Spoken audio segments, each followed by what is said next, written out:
আমরা সবাই জীবনে কোনো না কোনো সময়ে এমন একটা অদৃশ্য দেয়ালে ধাক্কা খাই যা আমাদের আটকে দেয়। বাইরে থেকে হয়তো সব ঠিকঠাকই লাগে, কিন্তু ভেতরে ভেতরে একটা যুদ্ধ চলতে থাকে। আজ আমরা সেই যুদ্ধটা নিয়েই কথা বলবো।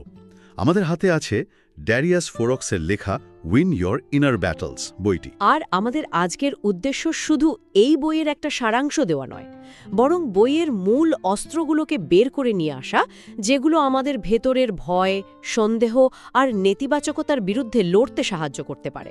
কিভাবে এই যুদ্ধ জিতে একটা শান্ত আর উদ্দেশ্যপূর্ণ জীবন পাওয়া যায় সেটাই খুঁজে বের করার চেষ্টা করব আমরা। চলুন তাহলে শুরু করা যাক। বইটার একদম গোড়ার কথাটাই কিন্তু খুব শক্তিশালী।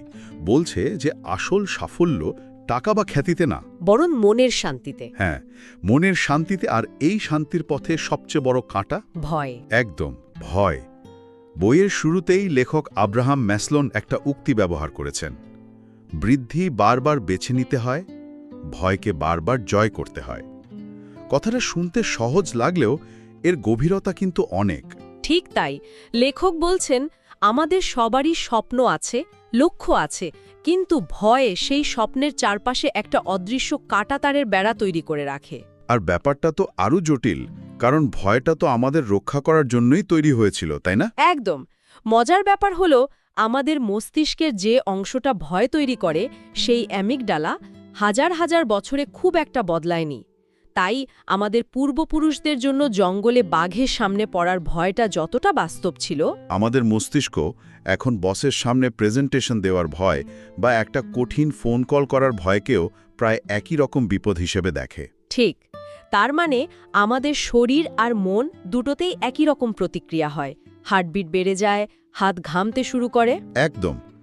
শরীর বাস্তব আর কাল্পনিক বিপদের মধ্যে পার্থক্য করতে পারে না।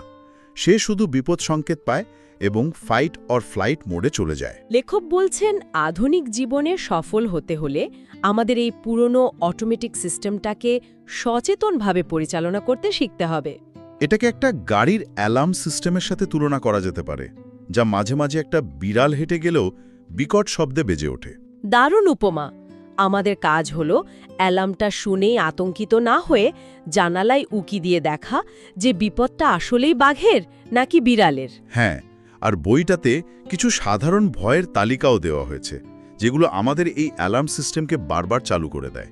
যেমন ধরুন, সম্পর্ক ভেঙে যাওয়ার ভয়, একা হয়ে যাওয়ার ভয়, ব্যর্থতার ভয়। হ্যাঁ, ব্যর্থতার ভয়। তবে আমার মনে হয় আমাদের প্রজন্মের জন্য সবচেয়ে বড় ভয়গুলোর একটা হলো অন্যেরা কি ভাববে।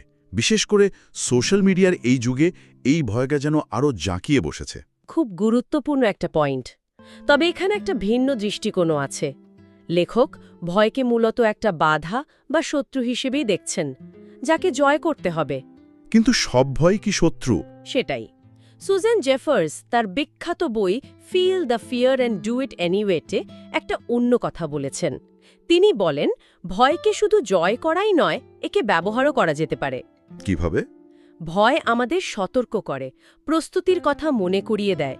তাই ভয়কে পুরোপুরি শত্রু না ভেবে একজন সতর্ক বন্ধু হিসেবে দেখলে কেমন হয়? এটা একটা মজার ভাবনা, কিন্তু বাস্তবে এটা করা কতটা কঠিন। যখন ব্যর্থতার ভয় কাউকে একেবারে প্যারালাইজ করে দেয়, যখন কেউ বিছানা ছেড়েই উঠতে পারে না, আমি বুঝতে পারছি। তখন সেই ভয়কে বন্ধু ভাবাটা কি একটু বেশি দার্শনিক শোনাচ্ছে না? সাধারণ মানুষ এটা কিভাবে প্রয়োগ করবে? চমৎকার প্রশ্ন। আর এখানে বইটির বাস্তবসম্মত কৌশলগুলো কাজে আসে। জেফার্স বা ফোরক্স কেউই বলছেন না যে ভয়কে উপভোগ করতে হবে। তারা বলছেন ভয়ের অনুভূতিটা থাকবেই, এটা স্বাভাবিক। মূল কাজটা হলো ভয় থাকা সত্ত্বেও কাজটা করে ফেলা। একদম। ভয়কে গাড়ির ড্রাইভিং সিটে বসতে না দিয়ে তাকে প্যাসেঞ্জার সিটে বসিয়ে রাখা। গাড়িটা চালাবেন আপনি, ভয় নয়। আর গাড়িটা চালানোর জন্য যে মানসিক শক্তি দরকার, সেখানেই বইয়ের দ্বিতীয় ভাগটা আমাদের সাহায্য করে। বেশ, তাহলে ভয়কে তো চেনা গেল। এটা আমাদের মস্তিষ্কের একটা পুরনো সফটওয়্যারের মতো, যা আজকের অপারেটিং সিস্টেমের সাথে ঠিক খাপ খাচ্ছে না। ঠিক। কিন্তু শুধু চিনলেই তো হবে না।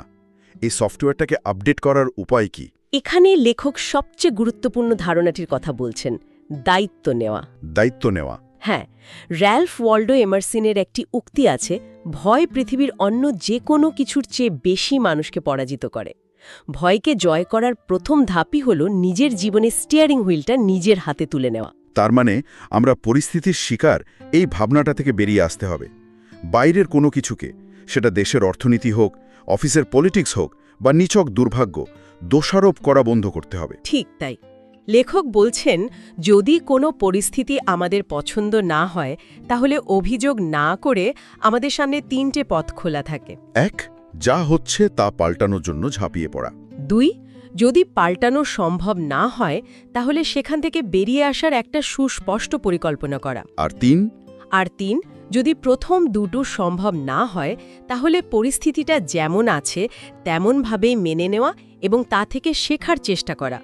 এই 3টির যে কোনো একটি বেছে নেওয়ার ক্ষমতা আমাদের আছে। আর এই ক্ষমতা প্রয়োগ করা মানেই হলো দায়িত্ব নেওয়া। একদম।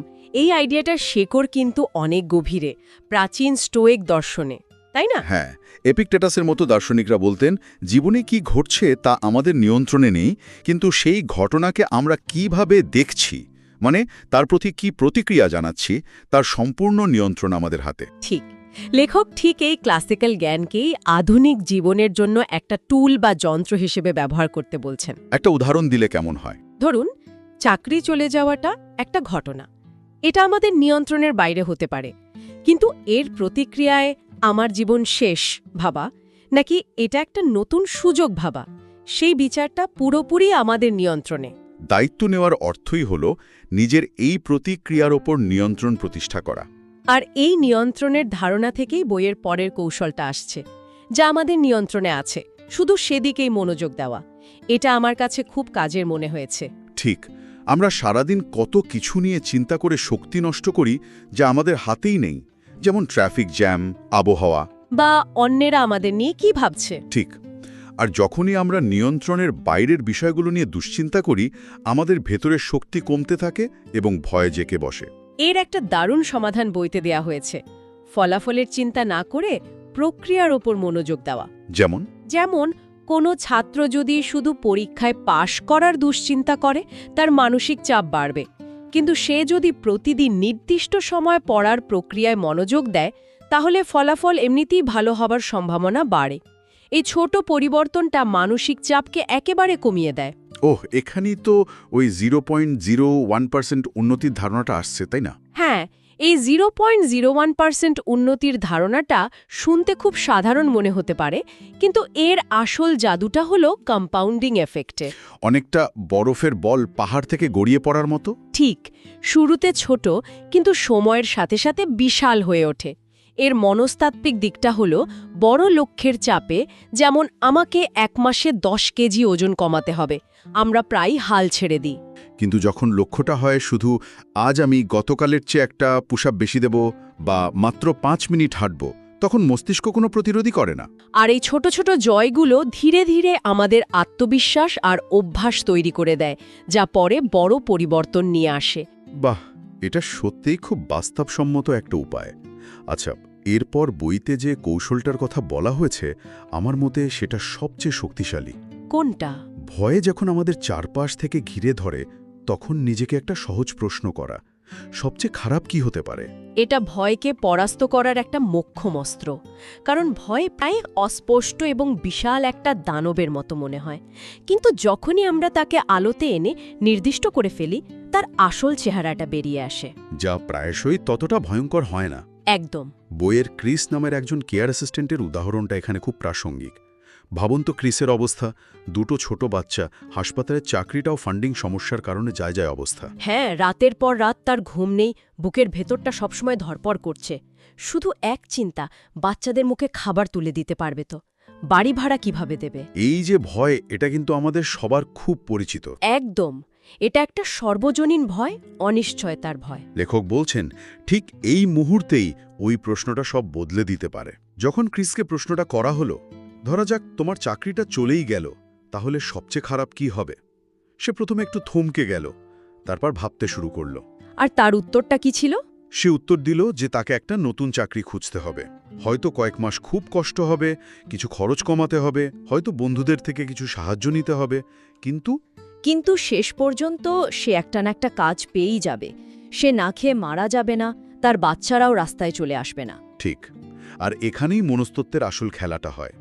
যখনই আমরা সবচেয়ে খারাপ পরিস্থিতিটি চিহ্নিত করি এবং মনে মনে মেনে নিই যে আমরা সেটাও সামলে নিতে পারবো, তখন ভয় তার প্রায় 90% শক্তি হারিয়ে ফেলে। ক্রিস বুঝতে পারল যে চাকরি হারানোটা তার জীবনের সমাপ্তি নয়, বরং এটা একটা কঠিন চ্যালেঞ্জ যা মোকাবেলা করা সম্ভব। এই একটি প্রশ্ন ভয়কে একটা অস্পষ্ট আবেগীয় দানব থেকে একটা বাস্তবসম্মত যৌক্তিক সমস্যায় পরিণত করে, যার সমাধান খোঁজা যায়। ভয় তখন আর আমাদের চালক থাকে না, একটা সাধারণ সমস্যা হয়ে দাঁড়ায়। একদম। তাহলে পুরো আলোচনাটাকে যদি এক জায়গায় নিয়ে আসি, এর আসল মানেটা কি দাঁড়াচ্ছে? ড্যারিয়াস ফোরক্সের বই থেকে আমরা দেখলাম, ভেতরের যুদ্ধ জেতার প্রথম ধাপ হল ভয়কে চেনা। বোঝা যে এটা আমাদের মস্তিষ্কের একটা পুরনো অ্যালার্ম সিস্টেম, যা প্রায়ই ভুল সময় বেজে ওঠে। এরপর আসে দায়িত্ব নেওয়ার পালা। পরিস্থিতির উপর দোষ না ছাপিয়ে নিজের সিদ্ধান্ত এবং প্রতিক্রিয়ার নিয়ন্ত্রণ নেওয়া। যা আমাদের নিয়ন্ত্রণে নেই তা নিয়ে দুশ্চিন্তা ছেড়ে দিয়ে যা নিয়ন্ত্রণে আছে শুধু সেখানেই শক্তি প্রয়োগ করা। আর এই শক্তি প্রয়োগের সবচেয়ে ভালো উপায় হল প্রতিদিন 0.01% করে উন্নতি করা। এবং সবশেষে, ভয় যখন খুব বড় আর অস্পষ্ট মনে হবে, তখন তাকে যুক্তির আলোতে নিয়ে আসা। নিজেকে প্রশ্ন করা সবচেয়ে খারাপ কি হতে পারে এবং তার জন্য একটা পরিকল্পনা তৈরি করে ফেলা। এতে ভয়ের ধারটাই কমে যায়। তবে বইটিতে আরও একটি গুরুত্বপূর্ণ কথা বলা হয়েছে। ভয়কে জয় করার পর যে মানসিক স্বাধীনতা পাওয়া যায়, সেটাকে একটা নির্দিষ্ট দিকে চালিত করতে হয়। আর সেটাই হলো জীবনের উদ্দেশ্য বা পারপাস খুঁজে বের করা। কারণ উদ্দেশ্যহীন স্বাধীনতাও এক ধরনের শূন্যতা তৈরি করতে পারে। ঠিক। ভয়কে জয় করাটা যুদ্ধের প্রথম ভাগ, সেই স্বাধীনতাকে কাজে লাগানোটা হলো দ্বিতীয় ভাগ। দারুণ। আজকের আলোচনা থেকে একটি চূড়ান্ত ভাবনা নিয়ে শেষ করা যাক। যদি ভয় কেবল আমাদের নিজেদের তৈরি করা একটি গল্প হয়, যা আমরা দিনের পর দিন, বছরের পর বছর নিজেদের বলে এসেছি, তাহলে আজ থেকে, এই মুহূর্ত থেকে নিজের জন্য কোনো নতুন গল্প বলা শুরু করা যেতে পারে।